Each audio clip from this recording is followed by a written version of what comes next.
I went to Robert Smith's house and tell you this quick story, the billionaire. And the story is you got 30 minutes. No one gets more than 30 minutes of his time, period. I was told that. I done got a jet on a flew to Austin to his house. Cool, for 30 minutes, man. Do you know how bad I wanted to sit with this man to get a jet and go somewhere for 30-minute meeting? I was at Robert Smith's house for 7 hours. Wow. I was leaving his house and I asked the lady who runs it, I said, can I ask you a question? I said, I was expecting to leave in 30 minutes, 40 minutes. I said, why was I in this man's house for 7 hours? She said, you know why, Steve? She said, because you're the first person that sat with him for 20 minutes and ain't asking for no money. The biggest thing Robert Smith taught me was to scale up. Everything you saying, Steve, scale it. You want to bring 300 boys to your ranch? How do you bring 3,000 to your ranch? You bring 3,000, how do you bring 30,000? You want to change 30,000 lives? How you change 300,000 lives? He taught me that valuable lesson. And me and Robert Smith, we've been friends ever since, man. And when he gave that money to Morehouse and paid off all them loans, do you know he meets with them brothers once a month? He meets with them once a month. I was on the yacht for my birthday. He called me and said, Steve, need you to join this call with me on Thursday night. Man, ain't no problem. Got on the lunch with him and got in on the Zoom call with him. He had about 40, 50 of them cats on the line, sat online, and all I did was give them information about the mindset you have to have for success. You got to get your mind wrapped around this thing, man. If you don't get this here, you got to have successful thoughts. Everything I think is big, and everything I try to think is positive. Now, I'm human. I have my days, you know, when I have doubts, and I'm human. You have to think about it like this. He's dropped so much game. Imagine if you ever have access to someone who's uber wealthy. He's talking about he took a private jet there. Now, obviously, a private jet isn't cheap, but again, Steve Harvey is rich, so it's all comparable. But the whole point is, proximity is key. If you get to have access with someone who's wealthy, listen to them. He's talking about one concept that he learned from this guy, which has totally transformed everything he's done previously. And this is why I always say to people, listen, you need to be in business. But when he's talking about scale, I just keep thinking back to Genesis chapter 1, be fruitful and multiply. God is in the business of abundance. He's in the business of multiplication.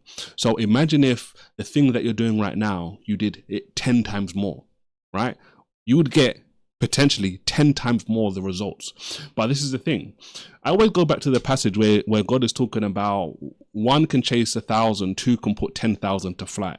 Multiplication and scale in God's economy is different to the natural order.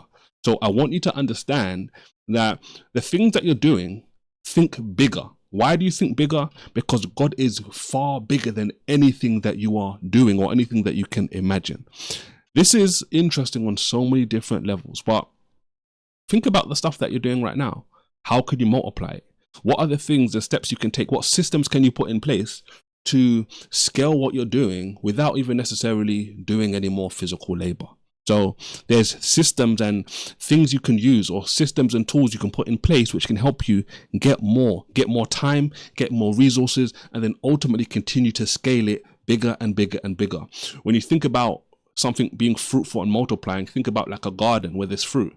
Fruit continues to perpetuate and produce. Why? Because of seeds that were planted one time in the ground that continue to blossom out into a tree, and then trees that produce fruit on a regular basis. Let's hear what else he has to say. But right after that, whenever I think something ain't working, I do 2 things.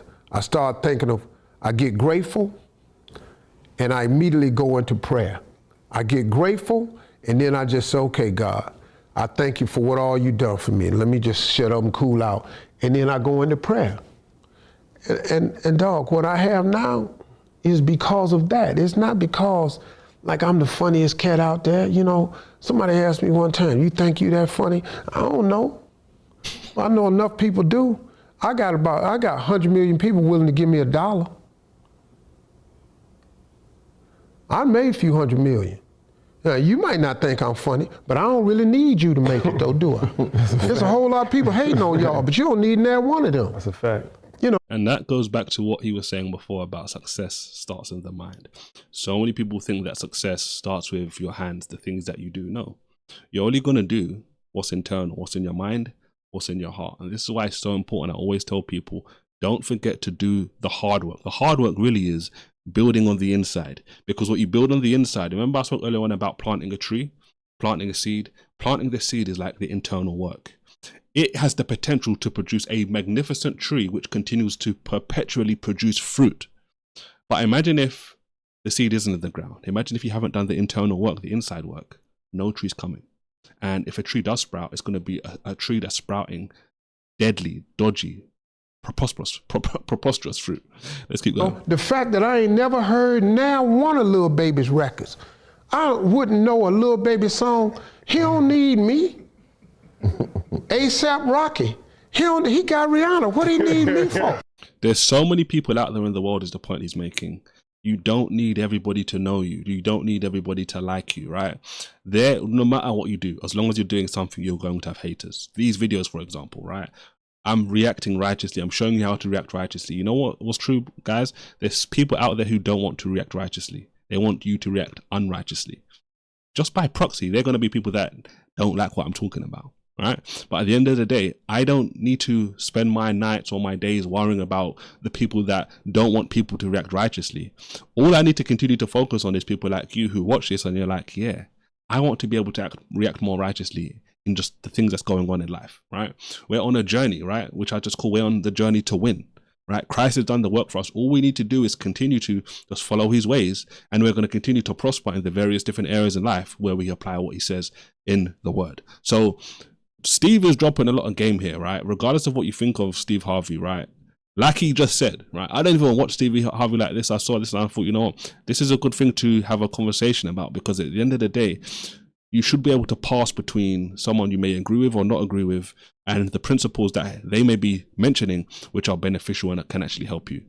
If you just take that one thing, right? The thing he said he got from this uber rich guy, and you apply that in your life, how far do you think that will take you? Scripture says that your gift will make room for you. Yeah, Proverbs 18:16. In the presence of great men. That's what a gift does. Now, if you can use your gift towards your family, you may have an affinity for loving your family, and it provides a certain level of comfort or encouragement to them, and that's just you being a beautiful person. But something in your life that you does will make room for you. And what that means is it'll make a way for you. Mm-hmm. Your gift will make a way for you. It'll provide your life to have purpose and meaning. That's what it means when it says your gift will make room for you. Like my gift has made room for me. It has allowed me to spread out and expand. If you're a teacher, your gift has made room for you. You're an educator. This woman's been an educator for 30-some years. She loves that. She loves, you need people like that. Who educates the children, you know what I mean? If you think back to what we were saying before, right, this is why what he's saying is so important. No one was talking about success in the mind. He's saying here, right, your gift will make room for you. And it's so true. I mentioned the passage, Proverbs 18:16. And the reason why this is so significant is you need to use your gift more and more every single day, right? Because like he's saying, it's going to make room for you. It's going to open doors. It's going to bring you before kings, right? That's what the passage says. And you need to understand, right? I know what many people think when we talk about your gift making room for you, you need to use your gift, etc. A lot of people think, well, I don't have any gifts. And that's the design of the system, the world that we live in today, to trick you into believing this. This is why I always talk about the fingerprints. This is God's unique identifier of you, right? This is God's unique mechanism to show you that you are unique, you are one of a kind, you are special, there's nobody like you. What does that mean? That means there's things that you can do that nobody else can do. And you need to continue to tap into those things. This is why I always go back to Genesis chapter 1. Let us make man in our image. God made you in his likeness and in his image.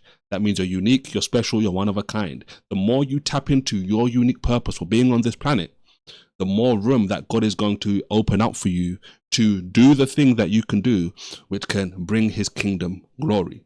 This is one of the reasons why I do these videos, because it's more of me tapping into my unique identity and helping people learn how to win, as I like to say, with the word of God. So guys, don't forget to like it, don't forget to subscribe, and obviously, as always, remember to react righteously. God bless.